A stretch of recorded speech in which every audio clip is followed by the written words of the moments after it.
Êxodo capítulo 26. Pendurarás o véu debaixo dos colchetes e trarás para lá a arca do testemunho para dentro do véu. O véu vos fará separação entre o santo lugar e o santo dos santos. Versículo 33. Habituados ao paganismo do Egito, para os filhos de Israel, o santuário seria um tipo de escola da verdadeira adoração. E uma das lições mais importantes que deveriam aprender era a diferença entre o sagrado e o comum. O tabernáculo do deserto, apesar de ser móvel, continha vários elementos que ensinavam esta distinção. As cortinas e colunas, por exemplo, demarcavam os limites a fim de que o povo soubesse até onde poderia ter acesso. O pátio do tabernáculo era o único lugar em que o povo poderia entrar a fim de oferecer os sacrifícios. No lugar santo, primeiro compartimento da tenda, só os sacerdotes e o sumo sacerdote tinham acesso. Já o segundo compartimento, o lugar santíssimo ou o santo dos santos, somente o sumo sacerdote poderia entrar e apenas uma vez por ano, no dia da expiação. Levítico capítulo 23, versículos 26 ao 32. Aprendi algo muito interessante sobre o contexto das cortinas que separavam o acampamento do pátio, o pátio do lugar santo e o lugar santo do lugar santíssimo.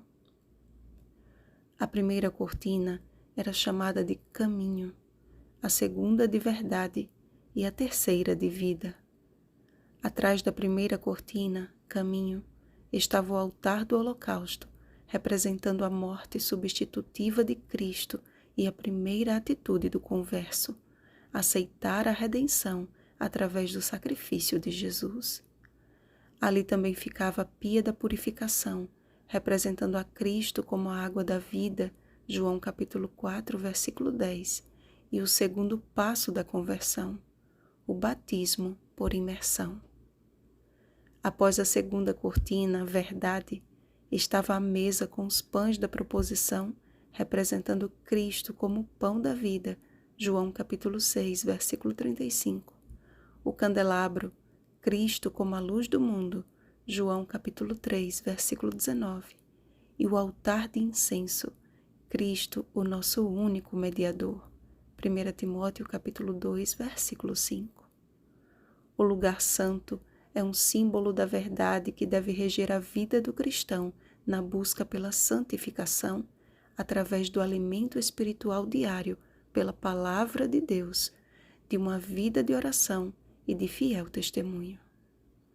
Atrás da terceira cortina, vida, mais conhecida como o véu do santuário, estava a arca da aliança e o propiciatório no lugar santíssimo. Ali era manifestada a Shekinah, a glória de Deus. Quando Jesus declarou: "Eu sou o caminho e a verdade e a vida, ninguém vem ao Pai senão por mim", João capítulo 14, versículo 6, ele não proferiu novo ensinamento. Ele materializou nele o que o povo deveria ter aprendido com as lições do santuário. Ninguém poderia entrar no lugar santíssimo e ter acesso ao Pai se não fosse pelo que Jesus realizou no pátio, entregando a sua vida para o perdão dos nossos pecados. Por isso que quando da cruz o Salvador expirou, o véu do santuário se rasgou em duas partes, de alto a baixo. Mateus capítulo 27, versículo 51. Ele não foi rasgado de baixo para cima, como se por obra de mãos humanas, mas de alto a baixo, representando a obra que só Cristo poderia realizar. Todo aquele que aceita Cristo como Senhor e Salvador de sua vida, inevitavelmente entra no santuário. O pátio é lugar de decisão. O lugar santo é lugar de perseverança. E o lugar santíssimo é lugar de vitória.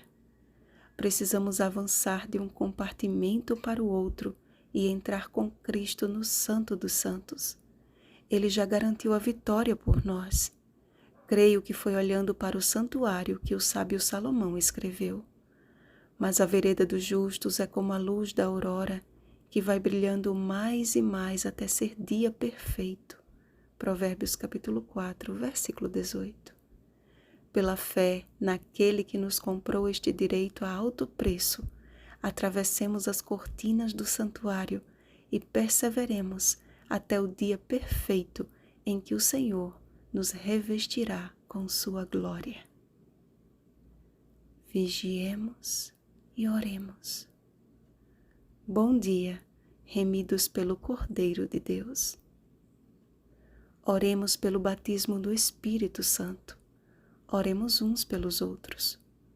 Peço oração em especial por uma pequenina de Jesus, chamada Angeline, que está na UTI. Oremos pela restauração da saúde dela e por sua família. Rosana Garcia Barros.